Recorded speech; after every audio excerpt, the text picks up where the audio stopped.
पूना गाडगे आणि सन्स प्रस्तुत ग्लॅमर गाथा.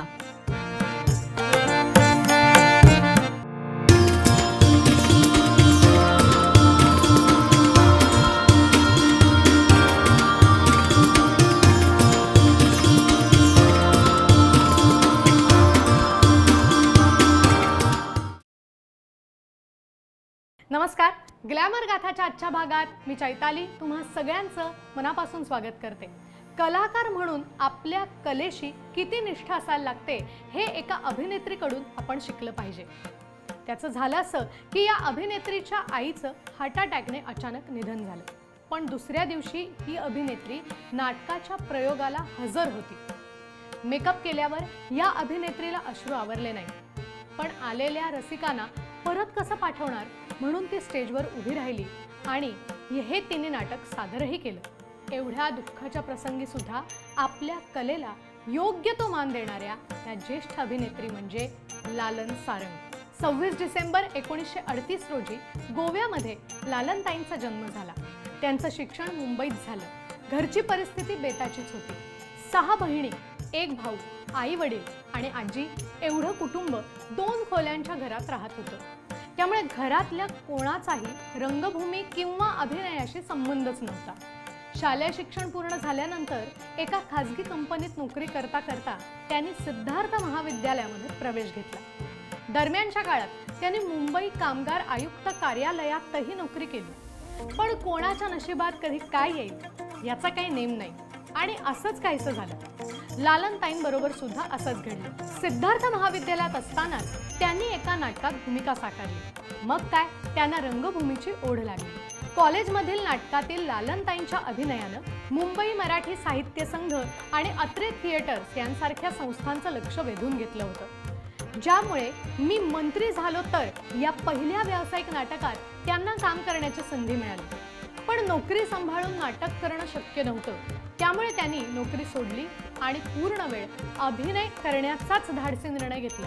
त्यानंतर मोरूची मावशी, बुवा तेथे बाया अशी नाटकं त्यांना मिळाली आणि अभिनयाच्या क्षेत्रात त्यांची यशस्वी वाटचाल सुरू झाली. रंगभूमीच्या कारकिर्दीत लालनताईंसाठी मैलाचा दगड ठरलेलं नाटक म्हणजे सखाराम बाइंडर. विजय तेंडुलकर यांनी लिहिलेल्या या नाटकाचं दिग्दर्शन लालनताईंचे पती कमलाकर सारंग हेच करत होते. या नाटकातील चंपाच्या भूमिकेसाठी अभिनेत्रीचा शोध सुरू होता. काही नावं समोर होती पण नक्की होत नव्हतं. तेव्हा तेंडुलकर आणि कमलाकर सारंग यांना कोणीतरी लालनताईंचं नाव सुचवलं.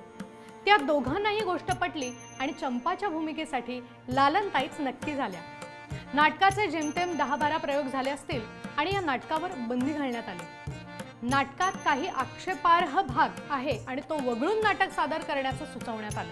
पण तेंडुलकर आणि कमलाकर सारंग यांनी रंगभूमी परिनिरीक्षण मंडळाच्या निर्णयाविरोधात न्यायालयात लढा दिला. जवळपास 6 महिन्यांनंतर निर्णय झाला आणि कुठलाही भाग न वगळता नाटक सादर करायला मंजुरी मिळाली.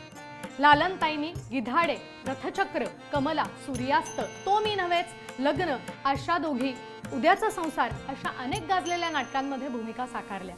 मराठी बरोबरच त्यांनी स्टिल फ्रेम सारख्या हिंदी नाटकांमध्ये काम केलं. नाटकाच्या बाबतीत लालनताई अतिशय चोखंदळ होत्या.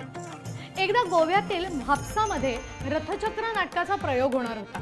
लालनताईंच्या लक्षात आलं की स्टेज जिकडे संपतंय तिकडे आपला सेट सुद्धा संपतोय.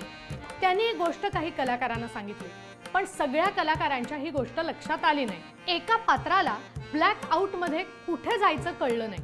दुसरा सीन सुरू झाल्यावर ते पात्र तिकडेच रंगभूमीवर होतं हे बघून प्रेक्षक हसायला लागले. तेव्हा लालनताईंनी त्याला हाताला धरून खाली खेचलं, कारण नाटकाच्या बाबतीत कुठलीही हयगय त्या खपवून घेऊ शकतच नव्हत्या. 1964 साली सिद्धार्थ कॉलेजमध्ये नाटक करत असताना त्यांची भेट कमलाकर सारंग यांच्याशी झाली आणि पुढे त्यांचा प्रेमविवाह झाला. या दोघांनी मिळून कलारंजन नावाची नाट्यसंस्था सुरू केली. नाटकांबरोबर लालनताईंनी सामना हा खेळ सावल्यांचा, मुलगी झाली हो, निवडुंग, खरा वारसदार अशा काही चित्रपटांमध्ये सुद्धा अभिनय साकारला आहे. दामिनी, जबान संभाल के आणि रथचक्र सारख्या सिरियलमध्ये सुद्धा लालनताईंनी काम केलेलं आहे.